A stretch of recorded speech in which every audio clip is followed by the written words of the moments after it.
Welcome back to our channel. So இன்றைக்கி நம்ம சேனலில் என்ன வீடியோ அப்படின்னு பார்த்தீங்கன்னா, ரொம்ப நாளாக நிறைய பேர் கேட்டுட்டு இருந்த வீடியோ தான். ஸோ பாக்ஸ் ஃபோல்ட் பண்ண சாரியை எப்படி நம்ம ட்ரேப் பண்ணுறது அப்படின்னு சொல்லி நிறைய பேர் வந்து கேட்டுட்டு இருந்தீங்க.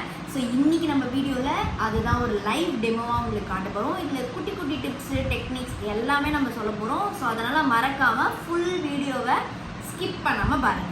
ஓகே, வந்து பார்த்தீங்கன்னா ஆல்ரெடி ப்ரீப்ளீட் பண்ண சாரீ. ஸோ இதுதான் வந்து இப்போ நான் உங்களுக்கு ட்ரேப் பண்ணி காட்ட போகிறேன். ஸோ நீங்கள் வந்து ஒரு ப்ரீப்ளீட்டட் சாரீ ஆல்ரெடி பாக்ஸ் ஃபோல்ட் பண்ணி வாங்குறீங்கன்னா இந்த மெத்தடில் நீங்கள் ட்ரேப் பண்ணிக்கலாம். ஸோ ஃபஸ்ட்டு எப்பவுமே என்ன பண்ணணும்னா, சென்டர் ப்ளீட்டில் எடுத்து இங்கே சென்டரில் வச்சுக்கணும். சரிங்களா? சென்டரில் வச்சுட்டு பேலன்ஸாக இந்த துணி எவ்வளோ உங்களுக்கு வருதோ இது பிடிச்சிக்கோங்க.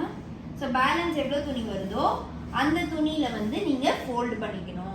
ஸோ இதை வந்து நீங்கள் பொசிஷன் மாற்றக்கூடாது, இப்படி இப்படி. ஸோ இது வந்து எப்பவுமே சென்டரில் தான் இருக்கணும்.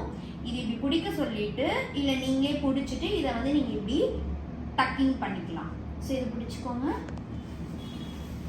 அண்ட் ஃபோல்டு பண்ணும்போது எப்பவுமே வந்து எந்த ஒரு சுருக்கமும் இல்லாமல் ஃபோல்ட் பண்ணிக்கோங்க. எந்த அளவுக்கு இன்ஸ்கர்ட் உங்களுக்கு டைட்டாக இருக்கோ அந்த அளவுக்கு உங்களுக்கு சாரியோட ஃபினிஷிங் ரொம்ப நீட்டாக ஃபிட்டிங்காக உங்களுக்கு வரும்.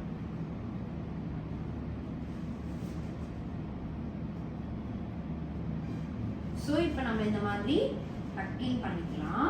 இந்த பார்த்தீங்கன்னா எந்த ஒரு சுருக்கமும் உங்களுக்கு இருக்காது.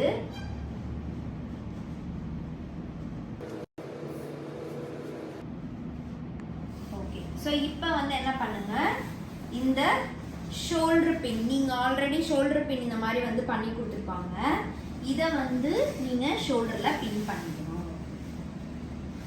ஸோ இது எப்பவுமே நீங்கள் வந்து இங்கே பின் பண்ணுறீங்க அப்படின்னா அந்த பின் வந்து சில பேர் வந்து சின்ன ப்ளீட்டாக கேட்பாங்க. பட் ஆனால் வந்து உங்களுக்கு சைடு கவர் ஆகாமல் இருக்கும். நீங்கள் கவலையே பட வேண்டாம். இந்த பின்னை வந்து உங்களுக்கு இந்த பின்னை கொஞ்சம் பின்னாடி இப்படி நீங்கள் வந்து பின் பண்ணிட்டீங்கன்னா அந்த சைடு வந்து உங்களுக்கு நல்லாவே கவர் ஆகிடும். நீங்கள் சின்ன ஃப்ளீட் எடுத்துருந்தா கூட.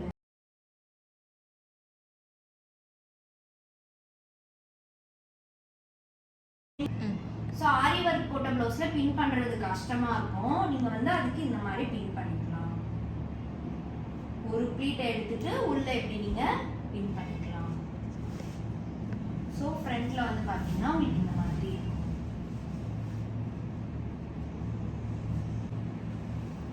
இப்போ வந்து பார்த்தீங்கன்னா உங்களுக்கு சைடுமே நல்லா கவர் ஆகிடும். இப்போ இந்த ப்ளீட்டை எடுத்து நல்லா டைட்டாக உங்களால் இது விட்டுருங்க. உங்களால் எந்த அளவுக்கு டைட்டாக இதை புல் பண்ண முடியுமோ புல் பண்ணிட்டு நீங்கள் செல்ஃபாக சாரீ ட்ரேப் பண்ணுறீங்க அப்படின்னா உங்களோட ரைட் லெக்கை இந்த சைடு இப்படி க்ராஸாக போட்டுட்டு நீங்கள் வந்து பின் பண்ணிங்கன்னா இன்னும் உங்களுக்கு டைட்னஸ் வரும். ஸோ இப்போ இது நல்லா நீங்கள் டைட்டாக இப்படி இழுத்துட்டு இந்த கார்னரில் நான் வந்து டைட்டாக பின் பண்ணிக்கிறேன். எப்பவுமே ஒரு இன்ச் வந்து இது லூஸ் விடும். ஸோ எந்த அளவுக்கு டைட்டாக முடியுமோ அந்த அளவுக்கு டைட்டாக நீங்கள் வந்து பின் பண்ணிக்கோங்க.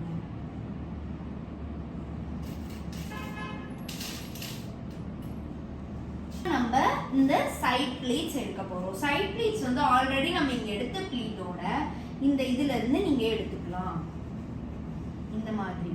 அண்ட் சைட் ப்ளீட்ஸ் எடுக்கும் போது எப்பவுமே ஒரே பிளேஸில் உங்கள் கையை வச்சுட்டு எடுக்கும்போது இன்னும் உங்களுக்கு ஃபினிஷிங் நல்லா வரும்.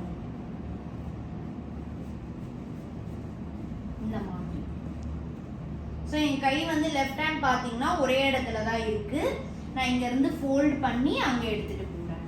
ஸோ இந்த ப்ளீட் வந்து உங்களுக்கு எப்போ ரொம்ப நேரத்துக்கு ஸ்டே இருக்கும்னா இந்த பின் நீங்கள் எந்த அளவுக்கு டைட்டாக போடுறீங்களோ அப்போ தான் உங்களுக்கு இந்த ப்ளீட்டோட ஸ்டே உங்களுக்கு இருக்கும்.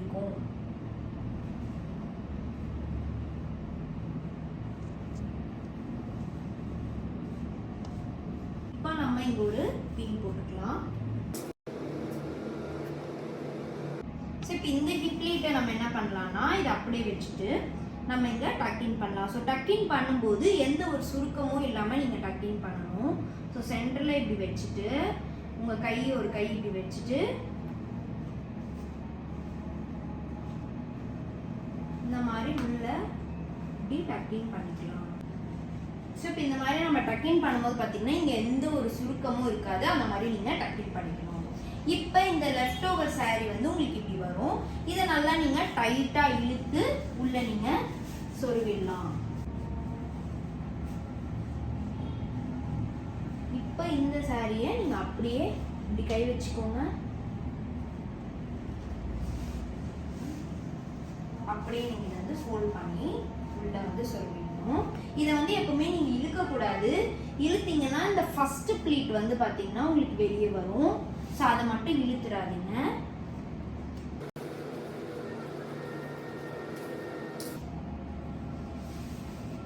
ஸோ இது நல்லா இப்படி டைட் பண்ணிக்கணும். ஸோ இப்போ இப்படி டைட் பண்ணும்போது பார்த்தீங்கன்னா உங்களுக்கு நம்ம எடுத்த ப்ளீட் எல்லாமே உங்களுக்கு அழகாக இந்த மாதிரி வந்துடும். எப்பவுமே டைட்னஸ் இருந்தால் மட்டும்தான் இந்த ப்ளீட் வந்து உங்களுக்கு லாங் லாஸ்டிங்காக இருக்கும்.